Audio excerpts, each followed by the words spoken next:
আমাদের প্রথম দাবি হলো শাপলা শহীদদের রাষ্ট্রীয় স্বীকৃতি ও পুনর্বাসন।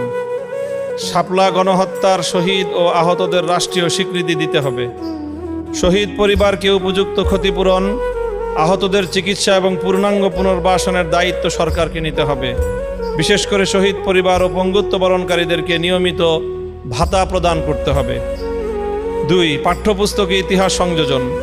শাপলা গণহত্যার সত্য ইতিহাস জাতীয় শিক্ষাক্রমে অন্তর্ভুক্ত করে নতুন প্রজন্মকে সঠিক ইতিহাস জানাতে হবে।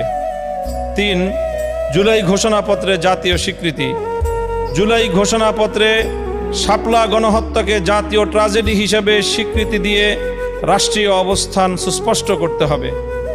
4. সরকারিভাবে শহীদদের তালিকা প্রণয়ন। রাষ্ট্রীয় উদ্যোগে যাচাইকৃত শহীদদের তালিকা প্রস্তুত করে তা জাতীয় নথিতে অন্তর্ভুক্ত করতে হবে। 5. দোষীদের দৃষ্টান্তমূলক শাস্তি। মানবাধিকারের চরম লঙ্ঘনকারী এই গণহত্যার দায়ীদের দ্রুত বিচারের আওতায় এনে কঠোর শাস্তি নিশ্চিত করতে হবে। 6. মিথ্যা মামলা প্রত্যাহার।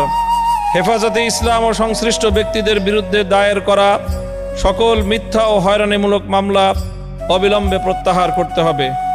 7. স্বাধীন তদন্ত কমিশন গঠন। আইনজ্ঞ ও নিরপেক্ষ নাগরিকদের সমন্বয়ে শাপলা গণহত্যা তদন্ত কমিশন গঠন করে ঘটনার পূর্ণাঙ্গ তদন্ত ও সুপারিশমালা প্রকাশ করতে হবে। এই 7টি দাবির সাথে আপনারা সকলে একমত?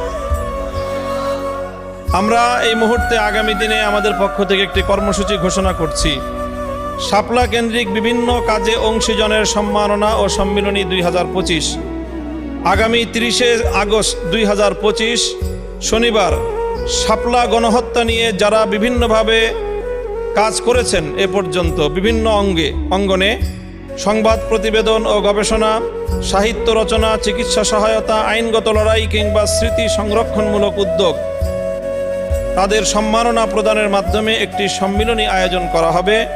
এই সম্মাননা আমাদের জাতীয় স্মৃতিবোধ ও ন্যায় বিচারের দাবিকে আরও শক্তিশালী করবে ইনশাআল্লাহ। শাপলার স্মৃতি সংসদ শাপলা চত্বরের এই চেতনাকে আগামী প্রজন্মের সামনে স্পষ্টভাবে আগামীর প্রজন্মের জন্য একটি বাতিঘর হিসেবে উপস্থাপন করার জন্য তার বহুমুখী কার্যকলাপ পরিচালনা করবে এবং শাপলায় শাহাদাত বরণকারী সকল শহীদ পরিবারদের সব ধরনের দায় দায়িত্ব গ্রহণ করবার জন্য শাপলা স্মৃতি সংসদ গুরুত্বপূর্ণ ভূমিকা পালন করবে এবং হেফাজতে ইসলামের পক্ষ থেকে শাপলা চত্বরের শহীদ পরিবারদের